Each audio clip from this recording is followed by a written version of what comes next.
Bonjour tout le monde. Bienvenue à tous pour ce 5e webinaire qui va traiter sur les bienfaits du handisport pour les enfants.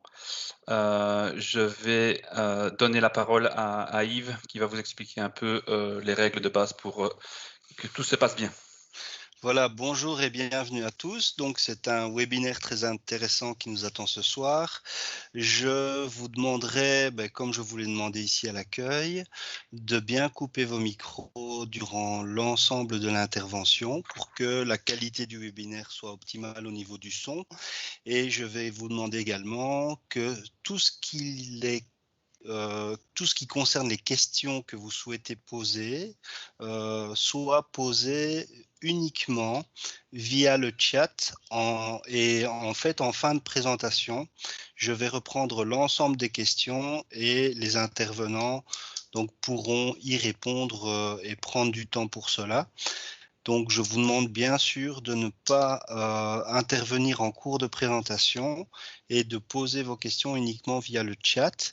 Et par la suite, si vous avez un souci ou si la question n'est que partiellement répondue ou si vous souhaitez un complément d'information, à ce moment-là, vous pourrez bien sûr lever la main. Mais on fait tout ça pour que la qualité du webinaire se passe super bien. Donc, je vais laisser la parole à Jonathan, qui est votre maître de cérémonie pour ce soir. Et bienvenue à tous et bon webinaire. Merci beaucoup Yves. Donc ici, nous sommes au 5e des 11 webinaires qui sont consacrés au handisport. Pour rappel, ils ont lieu tous les jeudis à 20h, sauf pendant les vacances de Pâques, où il n'y aura pas de webinaire. Ce sont évidemment des webinaires qui sont ouverts à tous.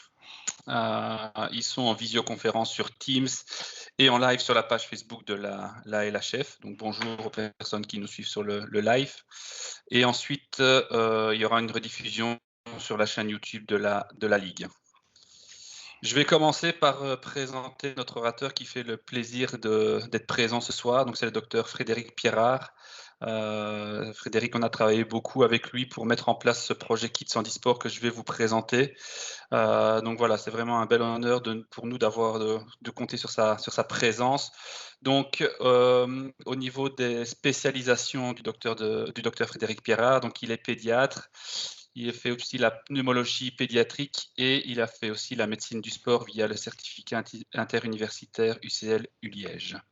Ses centres d'intérêt sont les problèmes respiratoires de l'enfant et de l'adolescent, l'activité physique et santé de l'enfant et de l'adolescent, évidemment le handisport, c'est pour ça qu'il est présent ce soir, et les tests d'effort. Au niveau de ses mandats, il est responsable du PEPS au CHC de Montliégeat, donc c'est le programme d'encadrement pédiatrique du sport. Il est président du groupement belge des pédiatres pneumologues. Il est membre de la BERS. Il est membre de la commission médico-scientifique de la LHF. Il est membre du comité scientifique de la revue médicale Percentile. Grâce à lui, on a pu introduire un article dans le magazine scientifique Percentile sur le handisport. Et ensuite, pour terminer, il est professeur à l'ELMO. Bienvenue Frédéric. Merci Jonathan pour cette gentille introduction, mais tout le plaisir est pour moi. Je pense que c'est vraiment un projet super intéressant, motivant, donc je me réjouis de pouvoir en discuter à plusieurs ce soir. Merci beaucoup. Alors, le programme du jour, on va vous présenter la thématique, plus ou moins 30 minutes. Il y aura ensuite plus ou moins 15 minutes de questions-réponses. Au niveau de la thématique générale, donc, il y aura 2 vidéos qui vont introduire le dossier. Ces 2 vidéos représentent 2 grandes valeurs de la Ligue handisport francophone et du projet Kids Handisport. Je vais vous présenter par la suite le projet Kids Handisport et Frédéric prendra la main pour vous présenter les bienfaits du handisport au niveau des enfants et on terminera par les questions-réponses. Alors, la première vidéo qui montre que tout est possible, même avec un handicap très lourd, on peut arriver à pratiquer du sport. Driven since I was a child. You're telling your life is a game, but it ain't a game to me. The lights are calling my name. Yeah, I got the energy to put it all on the line. If you knock me down, I'll get up again. I'll get up again. If you knock me down, I'll get up again. I'll get up again. Up next, Lauren Wollstonecraft. I'll get up again. Now I'm stronger than I ever been. When we're free to move, anything is possible. Voici, donc ben voilà, Impossible n'est pas handisport. Et la deuxième vidéo, ben, on va parler vraiment de l'intégration et de l'inclusion. C'est vraiment aussi les valeurs du projet Kids Handisport. On veut intégrer, inclure les enfants en situation de handicap dans des groupes valides.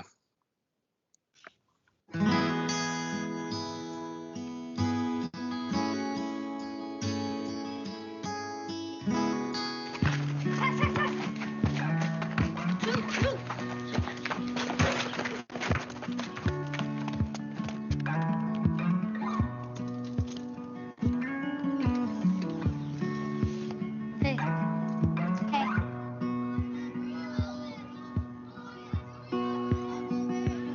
I pick up a broken comb, run it through my thin gray hair. Though I don't have any plans tonight, I'm not going anywhere. Well, I should have seen this coming. Come on. Don't know why I'm surprised. When the best of us steps up, our nation stands a little taller. We all play for Canada. Voilà, on va rentrer maintenant dans le vif du sujet. Donc, pourquoi nous avons créé le projet Kids Handisport? Ben, on a eu plusieurs constats. Le premier, c'est qu'on a peu de jeunes pratiquants affiliés à la LHF. Vous voyez, ça, ce sont des chiffres de 2019. C'est quand le projet Kids Handisport est né. On voit, c'est très alarmant. Donc, de 2 à 8 ans, on a 16 enfants, simplement. Donc, voilà, c'est très, très peu. Une fois qu'on monte dans les âges, ben, ça commence un peu à grimper, mais voilà, c'est pas folichon. Donc, voilà, c'est un constat qui nous a interpellés et on s'est dit, on ne peut pas laisser ça comme ça. On a essayé de chercher des explications pourquoi on n'avait pas beaucoup de jeunes. La première explication, ben, c'est qu'il y a une méconnaissance du handisport dans le monde de la pédiatrie. Les pédiatres ont peu ou pas d'informations au niveau du handisport, ont peur de mal rediriger, n'ont pas les personnes de contact. Donc voilà, il y a une méconnaissance du handisport dans le monde de la pédiatrie. Il y a peu de structures adaptées pour les très jeunes et les enfants. Voilà, il y a peu de clubs qui peuvent se permettre d'accueillir des jeunes enfants de 2 à 3 ans en situation de handicap. Donc ça, ben voilà, c'est notre faute et donc on y travaille. On essaye de créer plus de structures adaptées.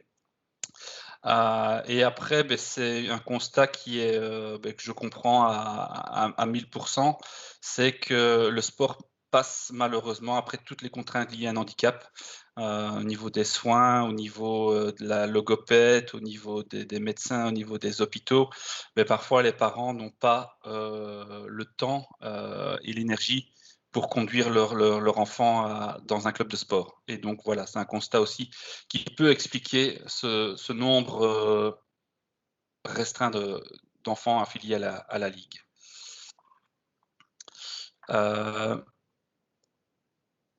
Le projet, donc, c'est de permettre une pratique sportive de qualité aux enfants en situation de handicap. Donc, pour les enfants de 2 à 6 ans, on va ouvrir des clubs de psychomotricité. Donc, ce sont des clubs qui sont déjà ouverts. On a déjà pas mal avancé depuis 2019. Vous verrez les chiffres par après.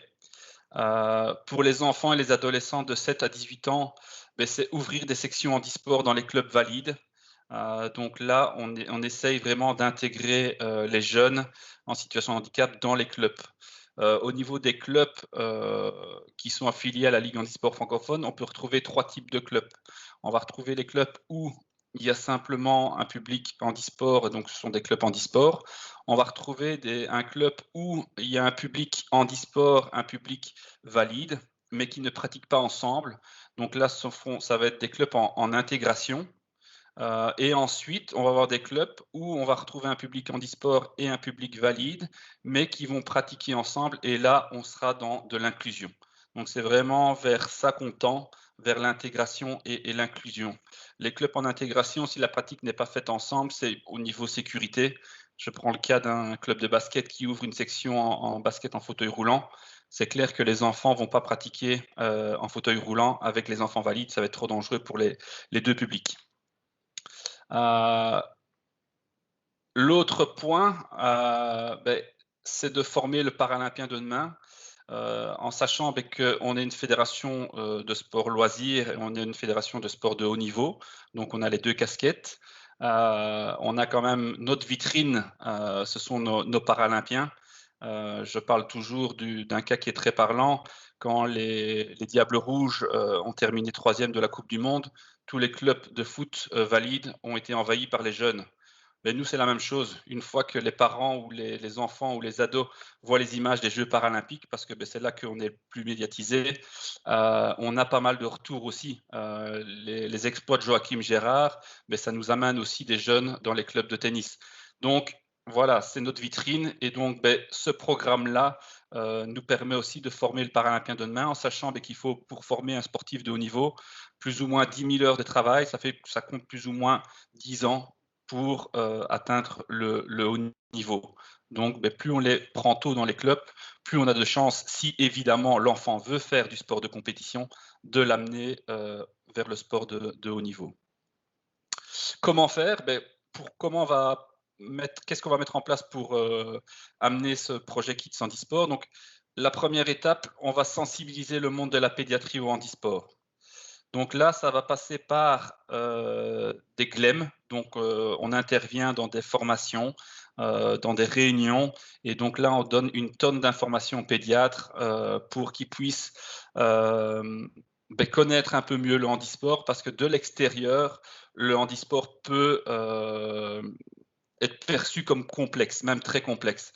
De savoir vers qui on doit se diriger, de savoir quel sport je peux pratiquer en fonction de sa déficience, de savoir le matériel, où je peux le trouver le matériel, quel matériel il me faut, au niveau des prothésistes, quelle prothèse il me faut. Donc voilà, de l'extérieur, ça peut paraître très, très, très complexe, mais dès qu'on a la bonne personne au bout du fil, tout peut se faciliter. Donc là, c'est vraiment donner les personnes de contact, donner les différents sports que les patients peuvent pratiquer. C'est vraiment donner une mine d'informations pour que les pédiatres, en consultation, puissent rediriger les jeunes vers nos clubs handisport. On leur a donné aussi du matériel de promotion, donc des affiches, des flyers qui peuvent être mis dans les salles d'attente et dans les cabinets. On va aussi sensibiliser l'enseignement spécialisé, les parents, sensibiliser les parents que le sport c'est bon pour leurs enfants.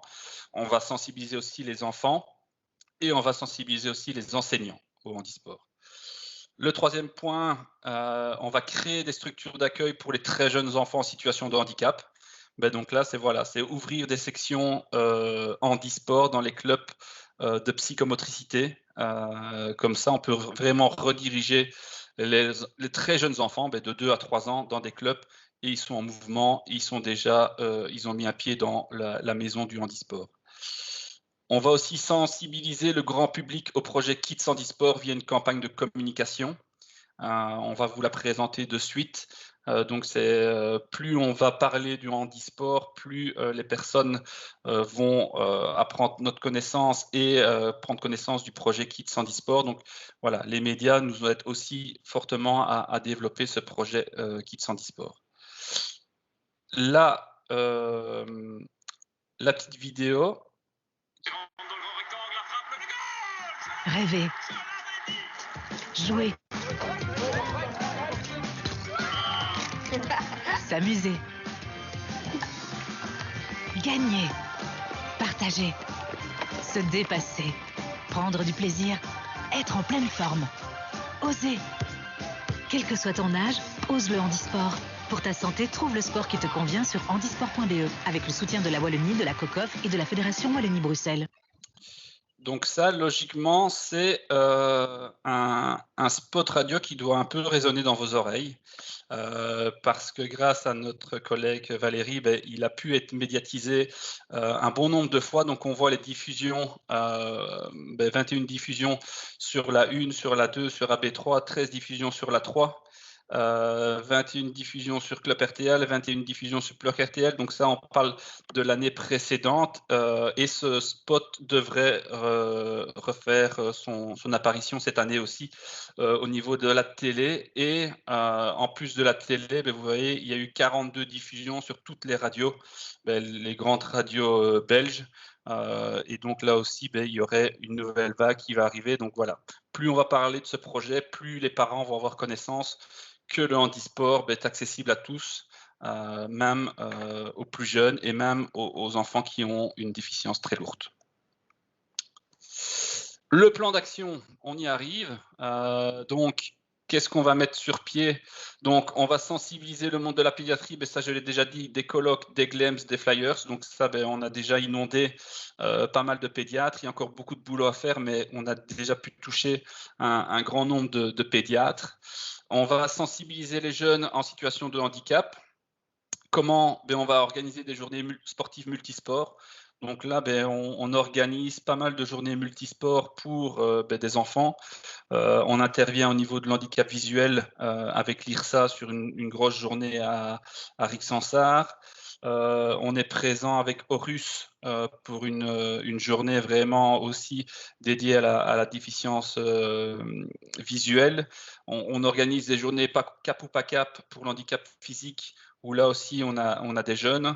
On aide aussi la Picos Cup, où là ce sont les enfants du type 4 qui sont regroupés pour venir faire une journée sportive. Donc voilà, c'est vraiment sensibiliser les jeunes et ces journées multisports permettent aux différents jeunes de pouvoir pratiquer différents sports pour goûter et trouver le sport qui leur convient.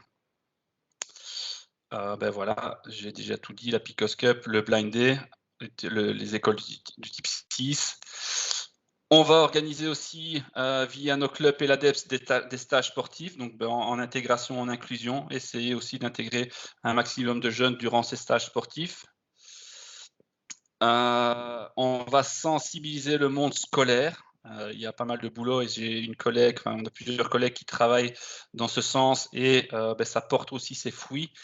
Comment on va les sensibiliser? Donc il y a la mise en place du Handisport School Programme. Ça, vous aurez la chance d'avoir une présentation très bientôt. C'est un prochain thème de webinaire. On va former les professeurs d'éducation physique. Ça, c'est aussi un gros travail de mon collègue Sébastien, la formation, parce que voilà, de plus en plus, les enfants sont intégrés dans le milieu scolaire valide. C'est une très bonne chose, très très bonne chose même. Mais au niveau parfois du cours d'éducation physique, parfois ça bloque.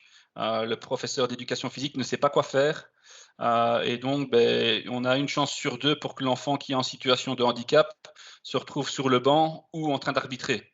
Nous, ce qu'on veut donner, c'est donner des pistes aux profs d'éducation physique pour que l'enfant soit aussi intégré dans le cours. On va aussi aider les classes de neige, c'est aussi un point important. On a des clubs qui peuvent aider aussi les enfants qui sont en situation de handicap d'accompagner leurs copains en classe de neige. On a déjà eu des échos d'enfants en situation de handicap qui sont intégrés dans le milieu scolaire, mais malheureusement, la classe de neige, ils ne savent pas y aller parce que l'école est dépourvue. L'école ne sait pas on peut prêter du matériel, donc on prête le matériel et on peut même mettre, s'il le faut, un moniteur à disposition. On peut même aussi aider l'école à trouver une station qui est adaptée. Donc là aussi, c'est un travail qui est mis en place pour sensibiliser le monde scolaire. Pour terminer, on va signer une convention. On a signé la convention avec la Fédération francophone de gymnastique, la FFG. Et donc le but de cette convention, c'est d'avoir un maximum de clubs de chez eux, des clubs de psychomotricité, qui ouvrent leurs portes pour accueillir des enfants en situation de handicap. pourquoi ce projet?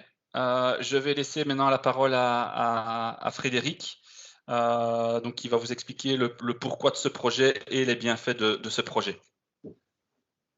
Merci Jonathan, mais je pense que tu as vraiment dressé un tableau extrêmement complet et j'ai l'impression de ne plus avoir grand-chose à dire. Je me réjouis des questions-réponses tout à l'heure.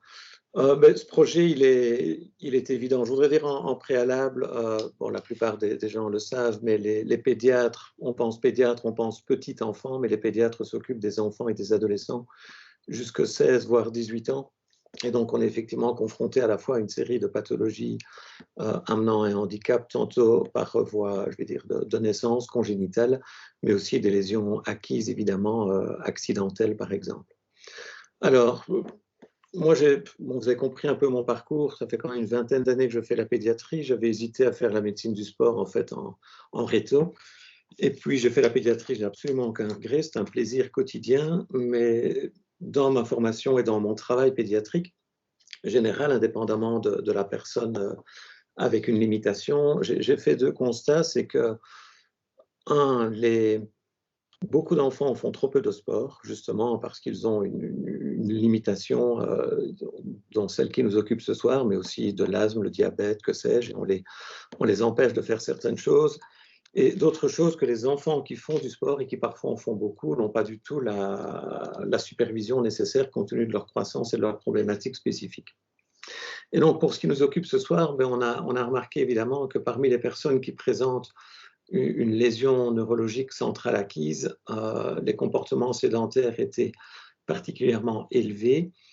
L'OMS, vous le savez, a fixé des critères d'activité quotidienne ou hebdomadaire pour la population valide et pour la population avec un handicap. Et on demande a priori 150 minutes d'activité physique d'intensité modérée par semaine. Et même là, a priori, apparemment, selon les études, moins de 20% de la population arrive à les respecter. Ça, c'est une chose. Et encore moins arrive à les respecter sur une base prolongée. On s'y met parfois un peu et puis il n'y a pas d'entretien de cette forme de condition. Alors qu'on sait bien sûr que l'aspect répété, répétitif, continu au moyen et au long terme est fondamental pour toute une raison de bénéfice pour la santé que je vais réexpliquer après, mais qui seront essentiellement renforcées des portes ouvertes. Je pense qu'on peut passer à la dia suivante.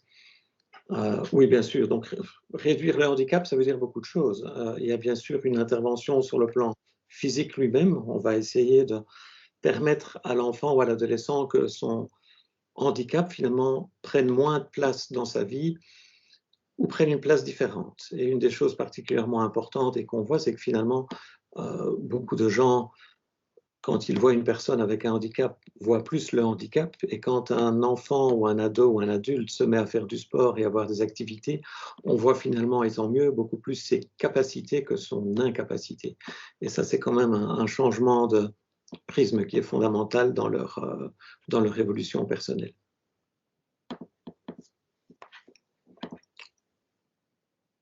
Alors, on va essayer effectivement de relever le défi.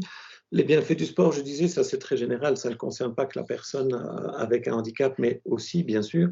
Mais les bénéfices physiques, ils sont évidents sur les os, sur les muscles, sur les articulations, sur la souplesse, sur le système cardio-pulmonaire. La prévention de l'obésité est particulièrement importante. Le confinement qui nous occupe tous depuis un an nous a fait un petit peu voir en consultation en pédiatrie un saut en obésité important. On est pour le moment, on estime qu'un enfant sur 5 en Belgique est en surpoids. Et il est clair qu'un enfant qui est déjà avec une certaine forme d'immobilisation dans une chaise, par exemple, ou pour une autre raison, est à risque supplémentaire. Pour les os, n'oublions pas bien sûr les risques d'ostéopénie et d'ostéoporose qui sont clairement diminués par la pratique d'un sport régulier. L'amélioration de l'immunité, faire du sport de manière régulière permet aussi de renforcer le système immunitaire et de protéger contre une série d'infections fréquentes. Alors, il y a évidemment des bénéfices psychologiques, mentaux, amélioration de l'humeur, amélioration de l'estime de soi. Et si on a le temps tout à l'heure, je vous dirais effectivement que C'est probablement la chose qu'on doit le plus travailler chez les jeunes enfants qui veulent essayer un sport.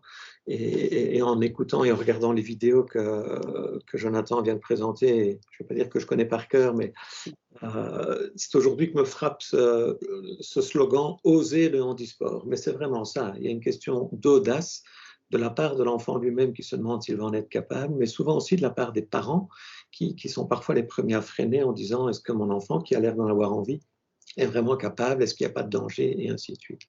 Donc ça améliore l'humeur, l'estime de soi, les enfants vont se découvrir eux-mêmes, finalement, vont découvrir du potentiel qu'ils n'imaginaient peut-être pas.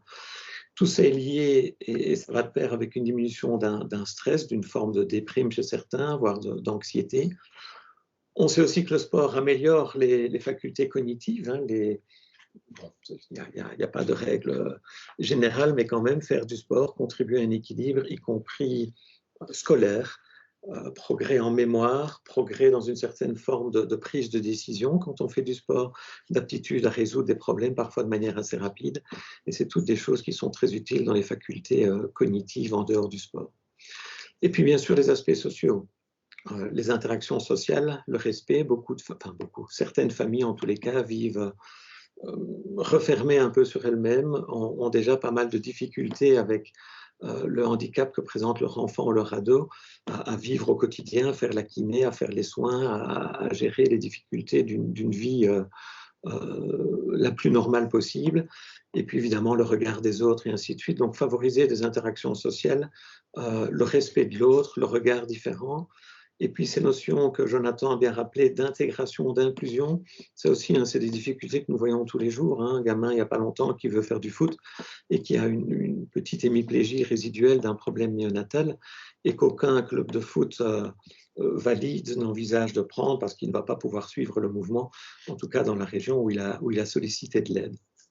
Et bien sûr, l'impact sur la famille après de voir leur enfant s'ouvrir à d'autres activités. Finalement, parfois, certaines familles un peu refermées prennent plaisir, prennent part au jeu, c'est le cas de le dire, et tout le monde s'en retrouve en meilleure forme mentale. Alors ça, c'est très bateau, j'ai mis quelques bulles, j'aurais pu en mettre 10 de plus ou 3 de moins, peu importe. Il y a plein de notions qu'on a déjà apportées dans le contexte du handicap, évidemment. On voit souvent la personne handicapée comme une personne dépendante et le sport est justement l'occasion de lui donner de l'autonomie et de lui donner de la liberté. Et à un moment, je disais, d'oublier ce handicap, en tout cas pendant une partie, ou de le dépasser certainement, faire tomber les barrières, qu'elles soient ces barrières personnelles ou les barrières avec les autres. Les valeurs nobles du sport sont de toute façon bonnes, hein, le respect, le fair play et ainsi de suite. Et alors Jonathan a expliqué évidemment toute l'échelle de ce qu'on peut proposer et quelque part les deux casquettes, comme il a dit, ou les deux objectifs de la Ligue qui sont à la fois d'amener au sport les enfants qui ont une limitation et puis après pour ceux qui se sentent prêts ou qui sont désireux d'aller vers la performance, éventuellement de se spécialiser dans un sport. Moi, comme pédiatre avant tout et d'un point de vue médical et préventif, mon premier souci est que ces enfants trouvent du plaisir à l'activité qu'ils vont faire. Et si à 6 ans, ils veulent essayer quelque chose, et à 8 ans, autre chose, et à 9 encore autre chose, peu m'importe. Moi, tant qu'ils trouvent un plaisir dans une activité qui leur convient, et ce plaisir, évidemment, va rebondir dans une forme de bien-être qui sera pour nous une des choses les plus gratifiantes à voir.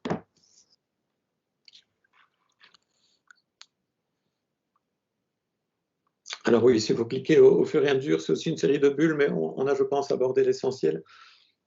Je ne vais peut-être pas tout redétailler, mais si on part du haut et qu'on va dans le sens des aiguilles d'une montre, conditions physiques, diminuer les médicaments, diminuer les séances de kiné, certainement, si on peut, 1 fois, 2 fois par semaine, dire j'ai pas de kiné aujourd'hui, je sors un petit peu de chez moi ou de ma salle de kiné habituelle pour aller sur un terrain de sport, c'est tout bénéfice, y compris pour le kiné. C'est souvent d'ailleurs des kinés qui nous sollicitent pour mettre des enfants au sport, parfois plus que des parents. Expérimenter, découvrir, ça c'est vraiment important chez le petit. Il y a une multitude de sports, je m'intéresse au e-sport depuis quelques années. J'ai moi-même découvert énormément de choses sur des sports que je ne connaissais pas ou que je ne croyais pas accessibles aux plus jeunes. Donc, expérimenter, découvrir de nouveaux mouvements, perfectionner l'utilisation d'un fauteuil pour ceux qui sont dans la situation concernée.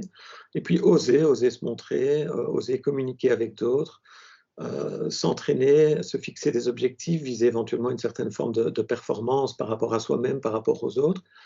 Là aussi, on le discutera peut-être tout à l'heure, mais c'est toujours le grand débat aussi. Commencer par quoi? Fait-on un sport individuel?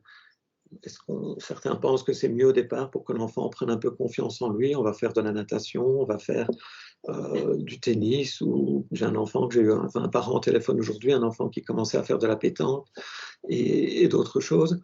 Mais il y a aussi l'idée à un moment de partager avec d'autres ou de se mesurer avec d'autres. Et on parlera tout à l'heure sans doute de l'aspect mixité. La vidéo du Canada à cet égard est tout à fait magnifique, je trouve, de voir vraiment cette intégration et de permettre à l'enfant avec un handicap de participer aux activités comme les autres.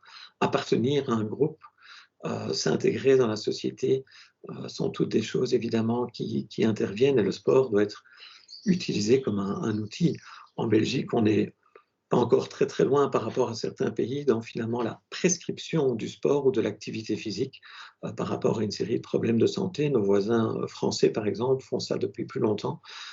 Prescrire du sport chez l'enfant, mais surtout chez l'adulte, après un infarctus, après un accident vasculaire cérébral, que sais-je, c'est une prescription médicale qui finalement est même avec une forme de remboursement ou de participation. On a beaucoup de progrès à faire dans ce contexte-là aussi dans notre pays.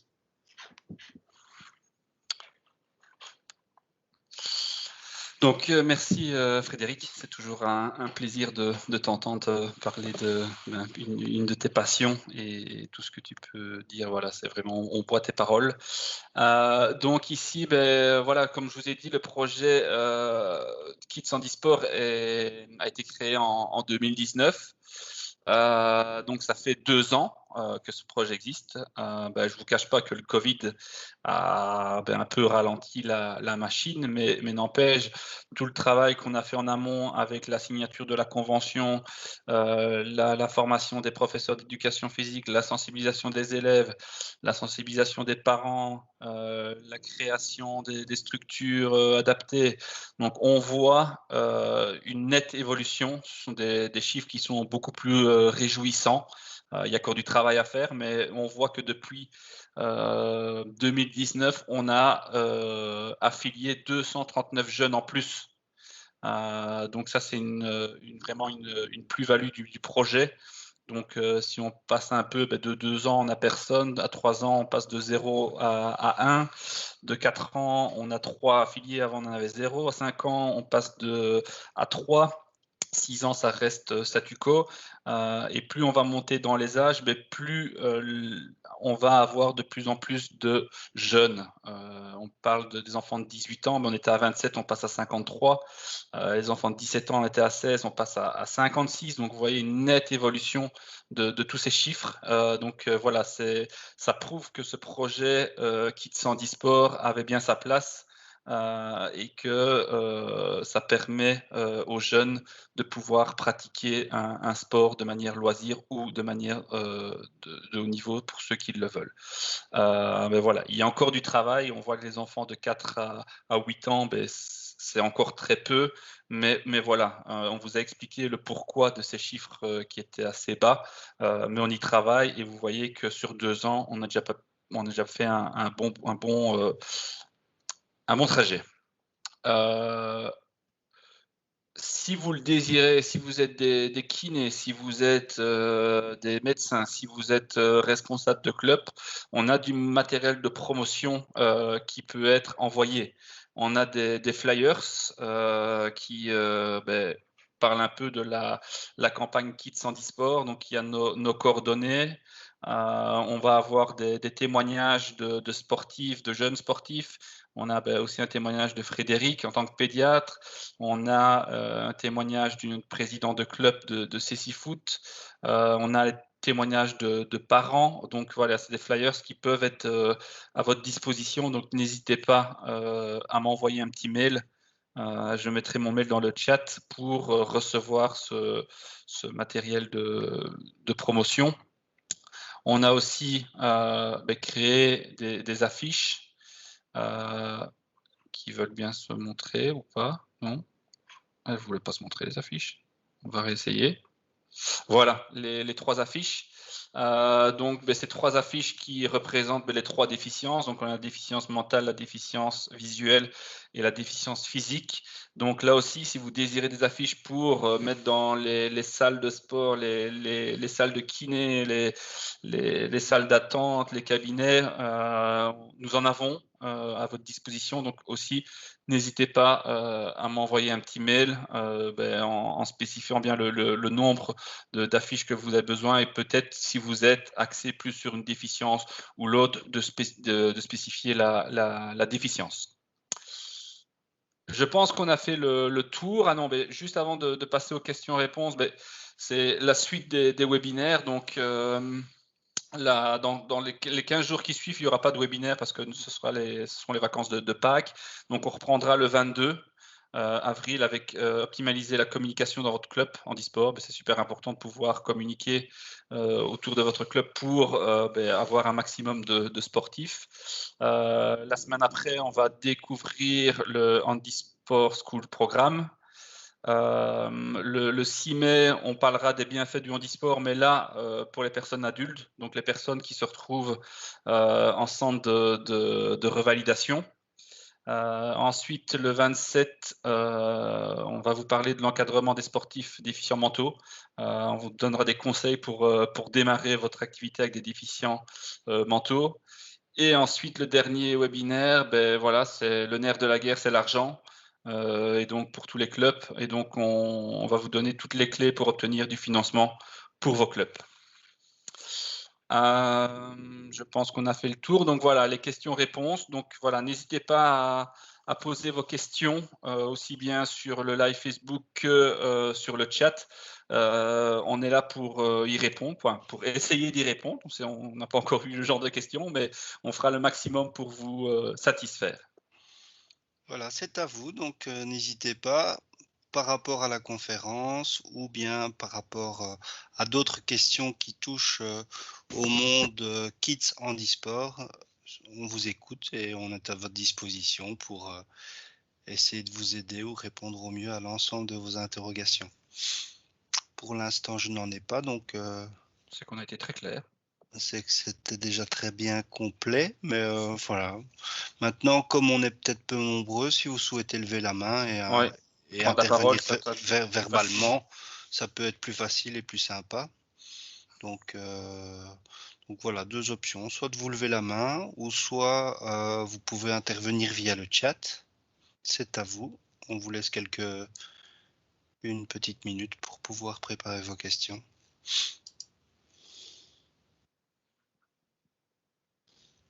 Ne soyez pas timide, on est là pour vous.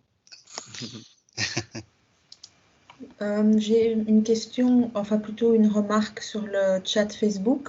Oui. Je pense que c'est quelque chose que nous faisons déjà, mais j'ai une personne qui me dit qu'il serait intéressant d'informer tous les kinés pédiatriques et aider les thérapeutes à expliquer l'intérêt du mouvement qui peut aussi être important lors d'une thérapie. Donc, je pense qu'on informe déjà les kinés pédiatriques, mais voilà, peut-être tu peux donner plus d'infos. Non, tout à fait, tu as raison Valérie. Déjà ici, l'invitation, elle a été envoyée logiquement à tous les kinés pédiatriques. Donc, j'ai dit qu'on intervenait au niveau des pédiatres dans les GLEM. C'est clair qu'on intervient aussi dans les GLEC. Et donc là, on est aussi appelé à intervenir dans plusieurs GLEC, donc au niveau des kinés. On intervient aussi au niveau du groupement de Bobat, des kinés, où là aussi, ils touchent aussi un public, notre public cible. Donc voilà, c'est clair qu'on fait les médecins, mais les kinés aussi sont formés. Maintenant, voilà, on n'a pas les adresses de tous les kinés pédiatriques, donc n'hésitez pas si vous êtes kiné pédiatrique, que vous vous retrouvez dans un GLEC, n'hésitez pas à nous contacter pour qu'on puisse qu'on puisse donner une formation au sein de votre GLEC ou dans l'hôpital ou dans votre groupement ou que sais-je. N'hésitez pas à nous contacter parce qu'on n'a pas connaissance de tous les kinés pédiatriques. Voilà, ici j'ai une personne qui représente l'école Jean-Paul II de la classe P5 qui a levé la main, donc je lui cède la parole. Oui, voilà, bonjour, je m'appelle Monique Juprel, donc je suis enseignante dans une école, je dirais, normale, entre guillemets, mais je voulais savoir si un enfant vraiment en surpoids, donc en situation d'obésité, était compris comme un enfant, enfin, dans ce cas-là, il a intérêt à être encadré par un club dans lequel il peut, au niveau handisport, ou si il va dans n'importe quel club. Frédéric? Enfin, je ne sais pas trop dans quel chemin ce genre d'enfant doit aller, parce qu'il est clair que quand ils doivent un peu courir, c'est vraiment compliqué pour eux. C'est une question assez vaste. On est confronté au surpoids, tout dépend un petit peu du degré de surpoids dans lequel on se trouve. Et donc, effectivement, on encourage les enfants à faire du poids, à faire du sport dans un club tout à fait classique. Le problème du surpoids, c'est surtout quand il prend des proportions importantes, c'est très rapidement le regard des autres. Et donc, ils en sont déjà un peu victimes dans les cours de récréation pour certains d'entre eux. Et se mettre en mouvement avec les difficultés que ça représente devant d'autres est parfois difficile. Donc, en général, quand on parle vraiment d'obésité, je veux dire pathologique et significative, on essaie de créer des activités de groupe auxquels ils sont en général très participatifs parce qu'ils sentent cette dynamique de groupe justement, sinon ils se découragent très rapidement d'essayer de la marche, de la natation, du football ou autre chose. C'est souvent à court terme et puis il y a un découragement. Donc pour les endocrinologues qui s'occupent surtout des enfants en surpoids, ce qui marche le mieux sont les activités de groupe entre enfants présentant le même genre de problème. Mais je parle vraiment d'obésité franche. Hein. L'enfant qui a un peu de surpoids fera du sport. On lui conseillera d'en faire, bien sûr, dans n'importe quel club classique. Oui, mais ici, moi, je parle vraiment d'une obésité, d'une vraie obésité où l'enfant a du mal à monter les escaliers pour arriver dans les Mais une obésité, je veux dire, morbide, comme on l'appelle, là, on les invite bien sûr à se faire encadrer. C'est toujours un peu comme pour le handisport, c'est un travail multidisciplinaire. Hein. Il y a un pédiatre, il y a un endocrinologue, il y a une diététicienne, il y a un kiné dans l'équipe où ils accepteraient d'être suivis en milieu de consultation, que ce soit à l'hôpital ou en dehors.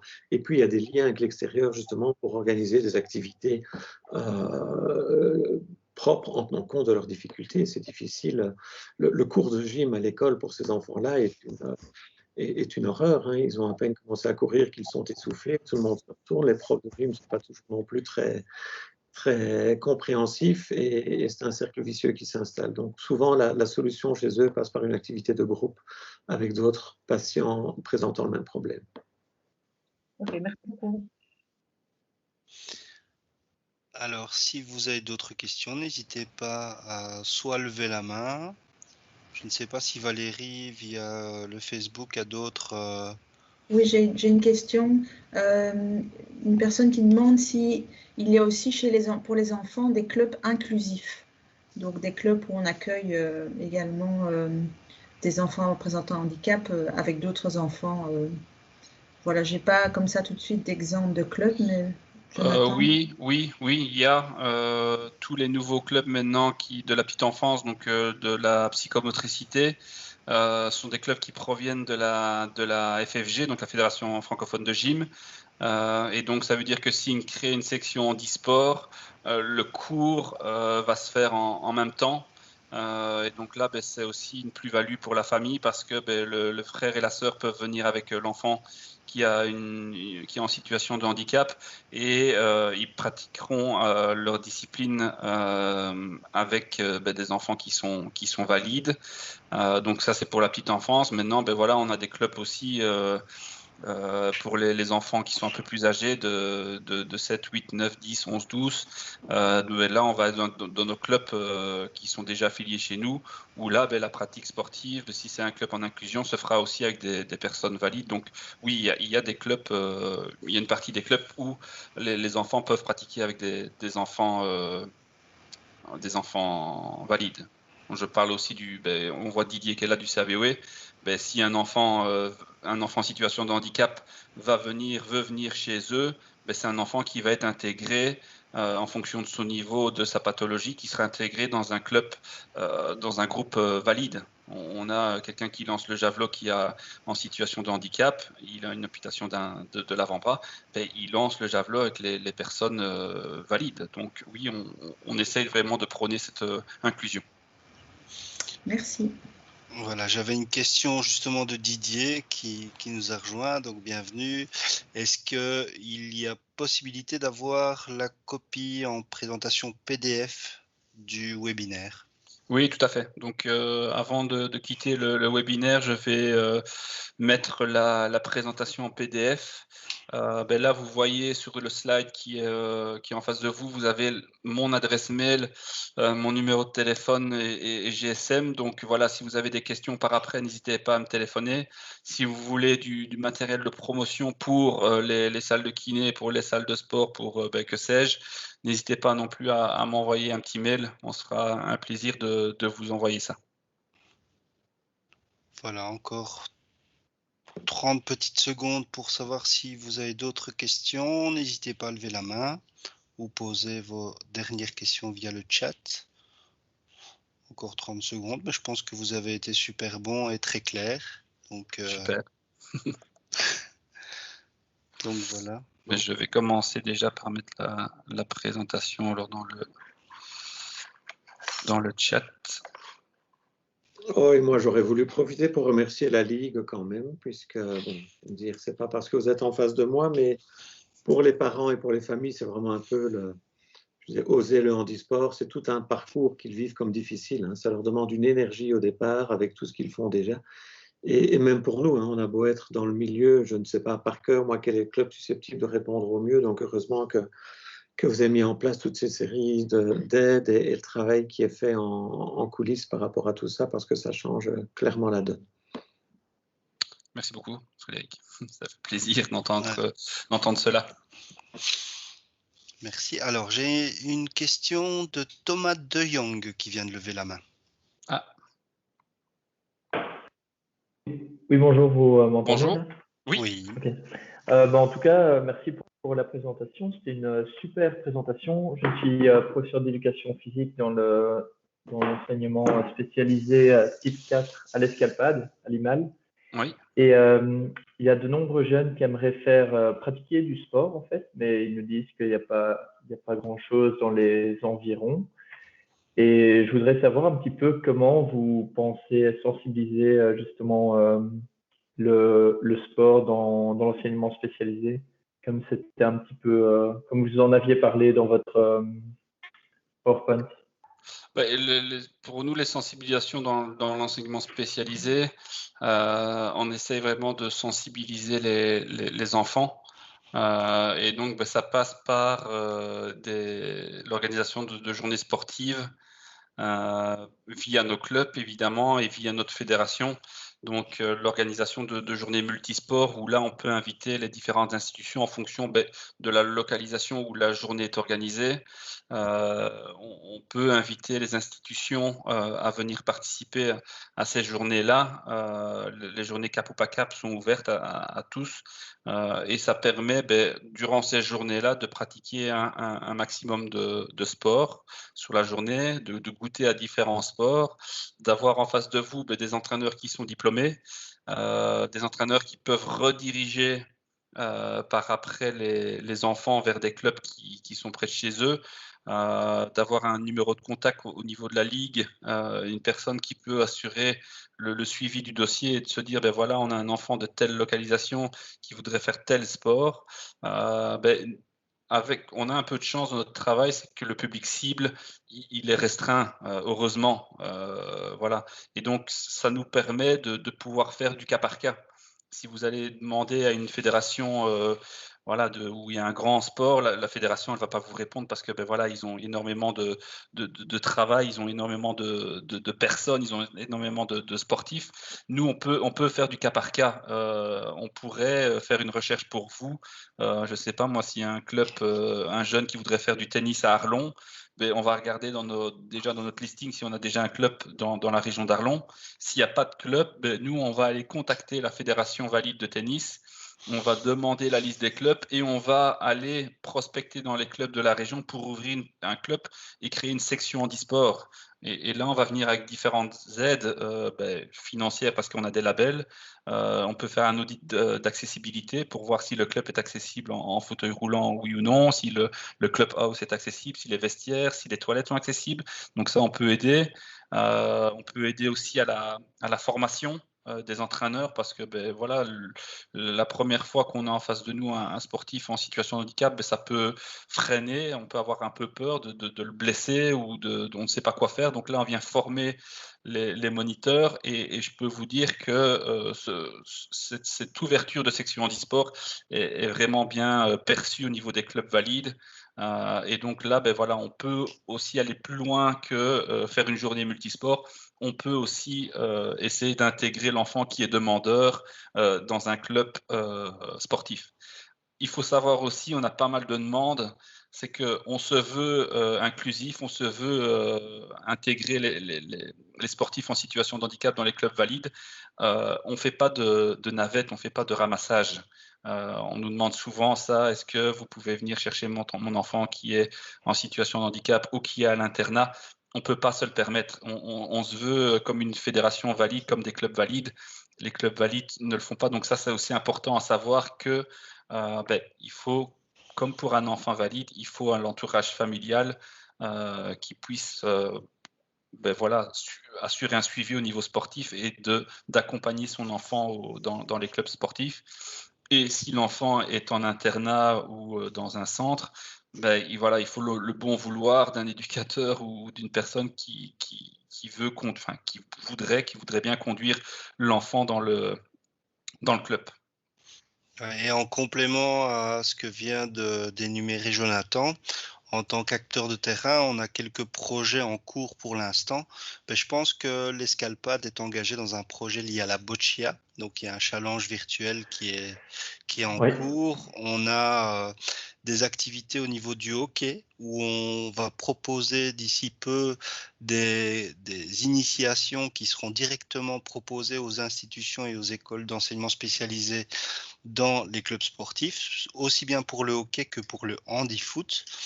Et également pas mal d'initiatives dans d'autres disciplines comme l'athlétisme et le basket. Donc ça, ce sont déjà des projets qui sont en cours actuellement. Bien sûr, un peu ralenti suite à l'actualité sanitaire que l'on vit maintenant, mais il y a pas mal de projets en cours et nous, en tant qu'acteurs de terrain, on ne demande qu'à les développer.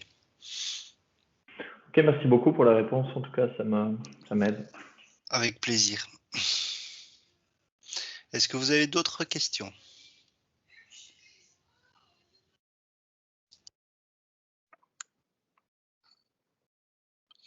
J'essaye de mettre la présentation sur le chat, mais je ne vois pas comment faire.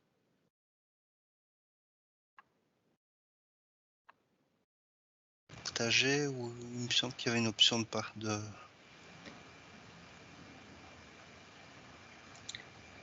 Est-ce que je peux partir du principe qu'on peut clôturer le live Facebook ou il y a encore des questions? Je pense qu'on peut clôturer. Donc, on va souhaiter la bonne soirée aussi aux personnes qui nous suivent sur le live et les remercier aussi de leur présence et leur dire à dans 15 jours. Voilà.